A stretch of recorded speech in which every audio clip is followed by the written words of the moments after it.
Hello guys, कैसे हो आप लोग। Welcome back to my channel. तो कल हमने जो पढ़ा था उसका नाम था प्रोसीजरल एस्पेक्ट्स ऑफ अकाउंटिंग, और आज हम अपना नया टॉपिक पढ़ेंगे जिसका नाम है evaluation of accounting as a social science.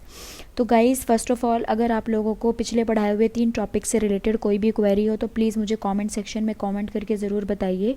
और अगर आपको वीडियोस पसंद आ रहे हो और आप मेरी वीडियोस और देखना चाहते हो तो प्लीज़ चैनल को लाइक और सब्सक्राइब ज़रूर करें। तो चलिए हम बढ़ते हैं आज अपने नए टॉपिक की तरफ जिसका नाम है इवोल्यूशन ऑफ अकाउंटिंग। तो गाइज़, इवोल्यूशन ऑफ अकाउंटिंग से आप क्या समझते हो। इवोल्यूशन का मतलब होता है ग्रोथ।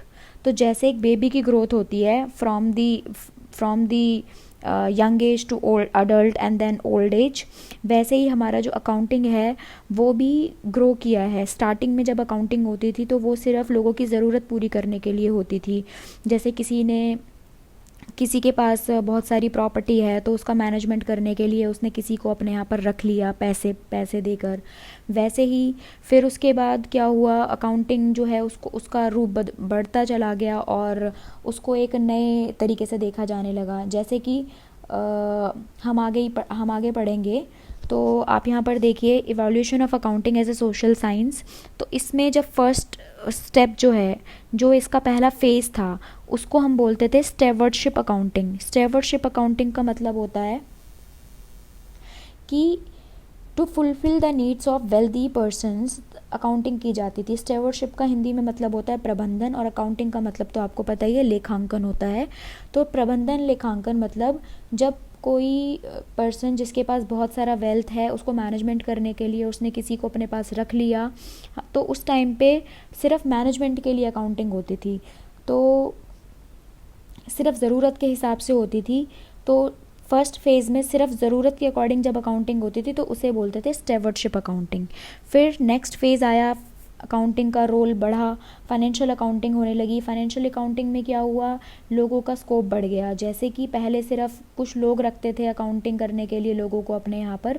फिर फाइनेंशियल अकाउंटिंग में जो है बैलेंस शीट और पीएनएल अकाउंट्स बनने लगे जिसको इन्वेस्टर्स को, शेयर होल्डर्स को दिखाया जाने लगा।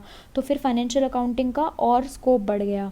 फिर नेक्स्ट हमारे पास आया मैनेजीरियल अकाउंटिंग। मैनेजीरियल अकाउंटिंग में क्या हुआ, जैसे बिज़नेस जब हम करते हैं तो वहाँ पर बिज़नेस करने के लिए मैनेजमेंट होता है पूरा एक। उस मैनेजमेंट में लोगों को डिसीजन लेने होते हैं कि कैसे किस चीज़ का क्या डिसीजन लिया जाए। तो उसमें हेल्प करने के लिए फिर अकाउंटिंग का रोल आया। तो अकाउंटिंग जब जो शुरू हुआ सिर्फ लोगों की ज़रूरत पूरी करने के लिए, फिर उसका नेक्स्ट स्टेज आया फाइनेंशियल अकाउंटिंग, जहाँ पर लोग जो है फाइनेंशियल स्टेटमेंट्स बनाकर प्रेजेंट करते थे इन्फॉर्मेशन, जो इन्वेस्टर्स हैं और शेयर होल्डर्स हैं उनको। फिर उसके बाद मैनेजरियल अकाउंटिंग में क्या आया, मैनेजर्स को डिसीजन मेकिंग में हेल्प मिले उसके लिए अकाउंटिंग होने लगी। फिर नेक्स्ट बड़ा उसका और लेवल बढ़ा, फिर आया हमारे पास social responsibility accounting. Social responsibility accounting का मतलब होता है कि अब बिज़नेस जो है वो एक समाज में रह के होता है, तो समाज को उसके क्या बेनिफिट्स हो रहे हैं, तो सोशल बेनिफिट्स को देखा जाने लगा, क्या समाज में उसकी कॉस्ट हो रही है। क्योंकि आप जैसा जानते हैं जब भी कोई बिज़नेस होता है तो वो बहुत सारी कॉस्ट इनकर करता है। जैसे पोल्यूशन होता है, पोल्यूशन में नॉइज़ पोल्यूशन हो गया, या जो है एयर पोल्यूशन होता है, या जैसे हम देखते हैं कि कभी भी बिज़नेस इस्टेब्लिश करने के लिए हमें लैंड चाहिए होती है तो उसके लिए हम जो है ज़मीन के लिए हम पेड़ काट देते हैं, तो इस तरीके से पोल्यूशन बढ़ जाता है। तो उसके वो सोशल कॉस्ट होते हैं और सोशल बेनिफिट्स भी होते हैं। तो फिर अकाउंटिंग जो है उसका स्कोप बढ़ा, और अकाउंटिंग को इसलिए भी यूज़ किया जाने लगा कि इसका समाज पे क्या असर हो रहा है, क्या अच्छी चीज़ है, क्या बुरी चीज़ हो रही है। फिर अकाउंटिंग का और स्कोप बढ़ा और अकाउंटिंग को एज ए सोशल साइंस देखा जाने लगा। सोशल साइंस का मतलब जैसे कि एक मैन है, वो एक सोशल पर्सन है बिकॉज उसके बहुत सारे लोगों के साथ रिलेशनशिप्स हैं, बहुत सारे लोगों को वो हेल्प करता है, बहुत सारे लोगों से वो हेल्प लेता है।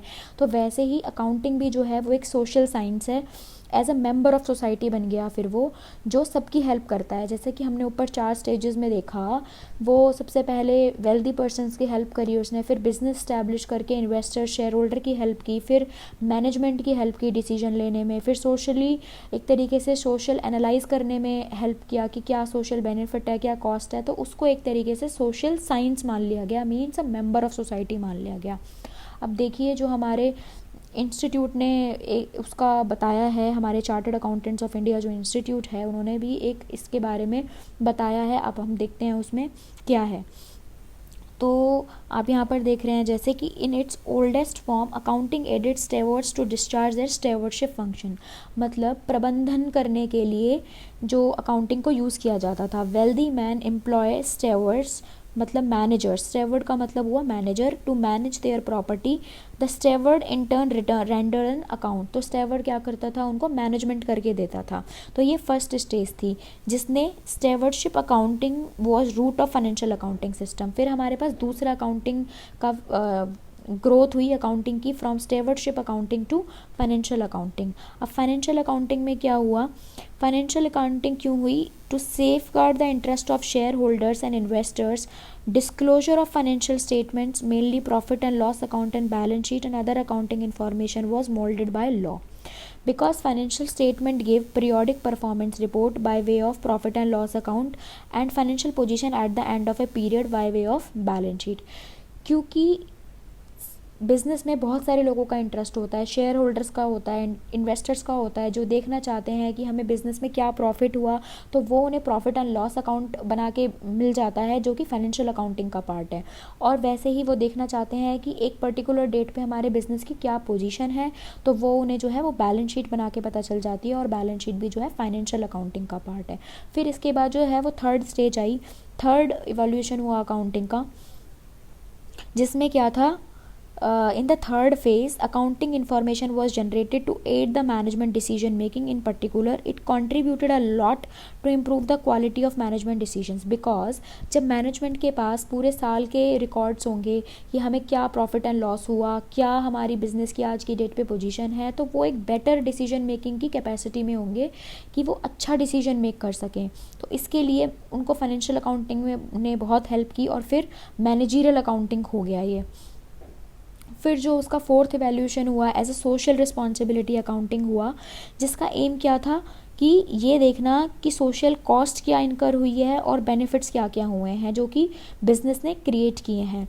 तो जैसा while earning the profit and enterprise incurs the numerous social cost like pollution using the resource of the society like material land labour to compensate the social cost in today's world, and enterprise is expected to generate some social benefits like employment opportunities, recreation activities, more choices to the customer. अब आप देखिए, जब हम business करते हैं तो बहुत सारे सोशल कॉस्ट को इनकर करते हैं, जैसा हमने अभी पढ़ा, पोल्यूशन होता है, हम सोशल रिसोर्सेज को यूज़ करते हैं, मटेरियल यूज़ करते हैं, लैंड यूज़ करते हैं, पेड़ काट देते हैं अपने बिज़नेस को इस्टेब्लिश करने के लिए, लेकिन उसके बदले में हम बेनिफिट्स भी देते हैं, जैसे रोज़गार मिलता है लोगों को, एम्प्लॉयमेंट, ठीक है। फिर उसके बाद आज हमारे पास बहुत सारी चीज़ें अवेलेबल हैं, एक कस्टमर के पास बहुत सारी चॉइसेस है, वो क्यों हैं, क्योंकि बहुत सारे बिजनेसेस होते हैं आज की डेट में, ठीक है। फिर उसके बाद जो नेक्स्ट इवोल्यूशन हुआ, फिर अकाउंटिंग को एज ए सोशल साइंस मान लिया गया। सोशल साइंस मतलब अ मेंबर ऑफ सोसाइटी जो सबकी हेल्प करता है। The usefulness of accounting to the society as a whole is the fundamental criteria to treat as a social science, मतलब अब वो सबके लिए ही यूज़फुल होने लगा, तो उसमें सोशल साइंस मानना अकाउंटिंग को गलत नहीं होगा। तो हमने देखा अकाउंटिंग जो है वो अपने लाइक मैनेजरियल स्टेवर्डशिप के फंक्शन से धीरे धीरे इवॉल्व हुआ। पहले वो स्टेवर्डशिप के फंक्शन पे था, फिर वो फाइनेंशियल अकाउंटिंग बन गया, फिर मैनेजरियल अकाउंटिंग जो मैनेजमेंट के लिए होने लगी, फिर सोशल रिस्पॉन्सिबिलिटी अकाउंटिंग, और फिर social science. So I hope guys आप लोगों को ये टॉपिक समझ में आ गया हो। अगर आपको इस टॉपिक से रिलेटेड कोई भी क्वेश्चंस हैं या कोई भी इश्यूज़ हैं तो प्लीज़ आप मुझे कमेंट सेक्शन में कमेंट करके ज़रूर बताइए। और ये टॉपिक बहुत छोटा था बट बहुत इजी भी था टू लर्न। एंड गाइज कल हम मिलेंगे एक नए टॉपिक के साथ। तो कल के लिए व्हाट आई एम थिंकिंग कि like we face a lot of issue कि पेपर कैसा आएगा फाउंडेशन का या सीपीटी का, तो उसके लिए पेपर के लिए मैं व्हाट आई एम थिंकिंग कि I will come with a new video that what is the format of accounting paper in CPT. So let's meet tomorrow, and till then bye bye and thank you for watching my video. Thank you so much.